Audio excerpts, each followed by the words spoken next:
Hello everybody and welcome. My name is Gara Benton, and today on this exciting Yu-Gi-Oh video, we are going to be discussing 4 things that you need if you are going to be going to a Yu-Gi-Oh tournament to just feel better about yourself. These are things that you absolutely need.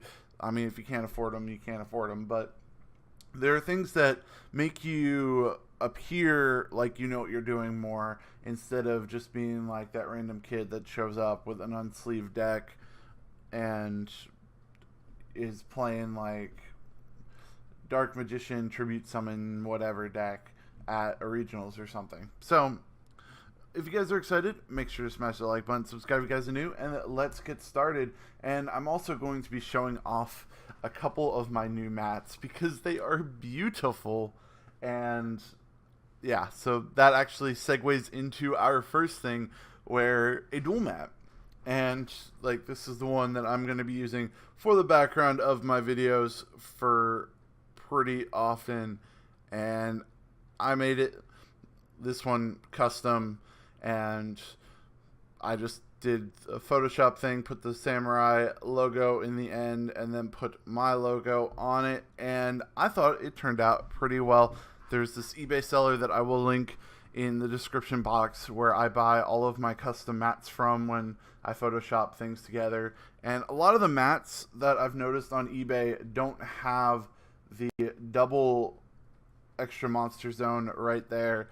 And when you ask them to put link zones on it, they only put one. Like, if I don't have a mat close to me, but I only put one. It's really weird. So when I found this eBay seller who let me put my own zones on and just like said, here, send me the image and I will make it for you, then that was really awesome. And I love these like transparent cards on them. I love the zones. I really love the zones, and I love the transparent cards on them. So any mat that has like this one, I really like. And so, I mean, I play with rubber mats, but there's also cloth mats that some people really like. I don't know. I don't like the appeal of the cloth mat, but I really like the rubber mat. Could be worse, but yeah, just having a good mat, no matter what it is, even if it's just like a blank Ultra Pro mat, because the tables get dirty, like you don't know what's been on that table, and you don't really want to mess up your card sleeves, and so having a really good mat is, I mean, well, good. And then I also have another mat that I got from the same eBay seller, which is like another Six Samurai mat because I love Six Samurais. And just get a quick overview of that. I got this today, and I don't know, I thought it was a really cool mat, so I figured I would show it off as well. And then you guys saw my hand trap mat as well in yesterday's video. But having a good mat makes you feel really good because you don't have to worry about like the zones, because you have the zones, you have the link zones, you have the pendulum zones, and you know kind of where to put your stuff. And the one cool thing about getting a custom mat, like this was like $15 or something, like $17, something like that. And if you like putting your deck like up here, just make a mat where your deck zone's up here and your banished or graveyard's down here.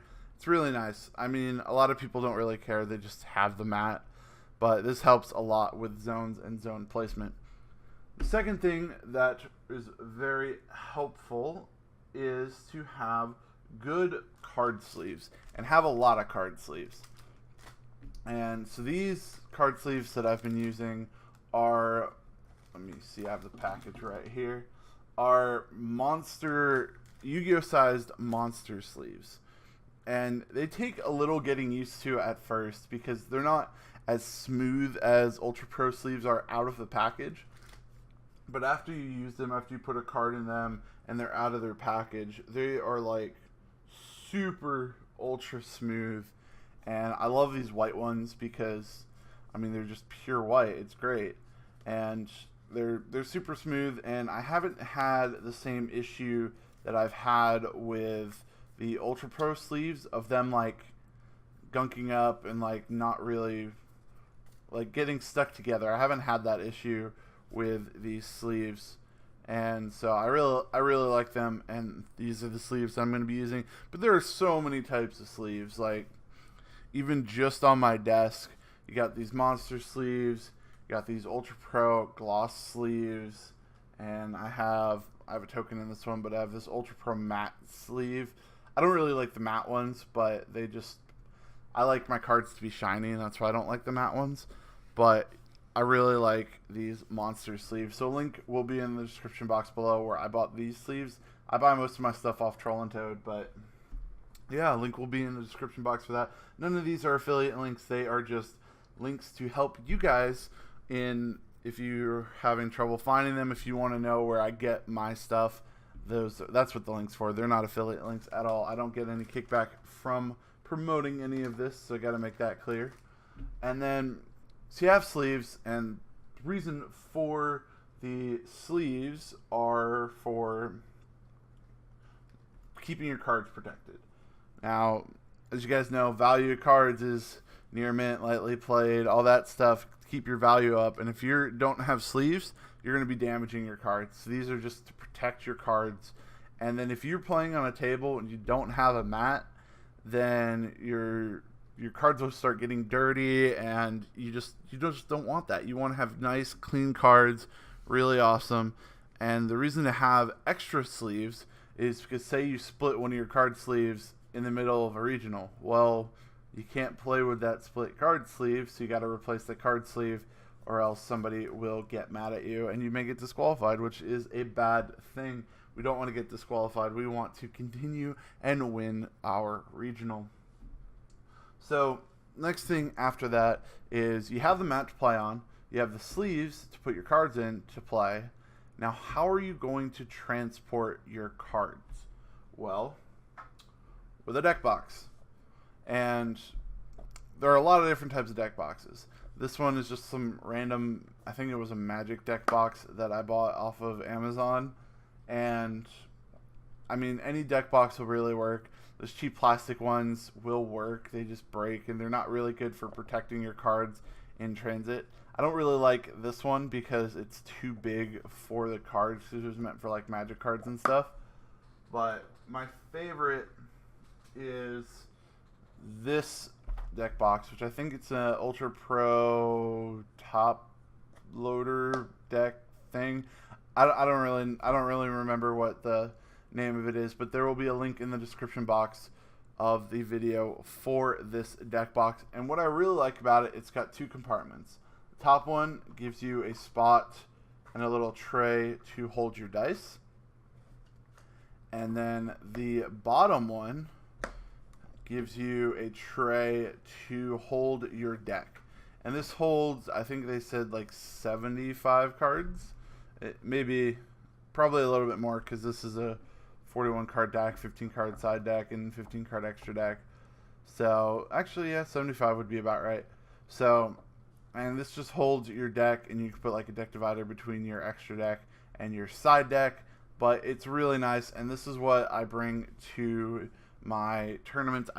I keep my samurai deck in here when I'm not using it, but whenever I go to tournaments, this is the deck box that I bring, and because it has my dice in it, it has everything I need, and I'll just switch out the deck with whatever deck I'm playing that time. But yeah, a good deck box is really, really important, because it's just nice to have. It's like, all right, well, I need a way to carry my cards. I'm not just going to put them in a rubber band, put them in my pocket. What's the point of that? So a good deck box is very important.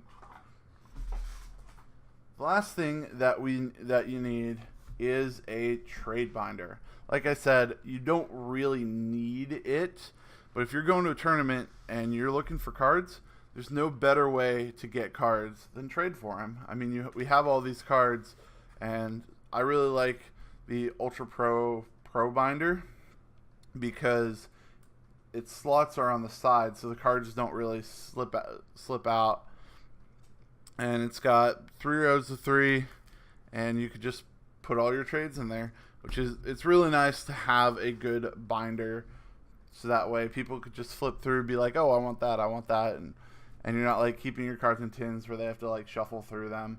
And then this way you can also organize them for like valuable cards and all that sort of thing. So these are four things that you need to make yourself feel better at locals, at regionals. Just make yourself appear as a more experienced player. And that way people don't look at you like you're a noob. They look at you like, oh, well, this guy kind of sort of knows what he's doing. So yeah, guys, that's going to be it for this video. I hope you guys did enjoy. If you guys did, make sure to smash the like button, subscribe if you guys are new, and I'll see you guys next time. Peace out.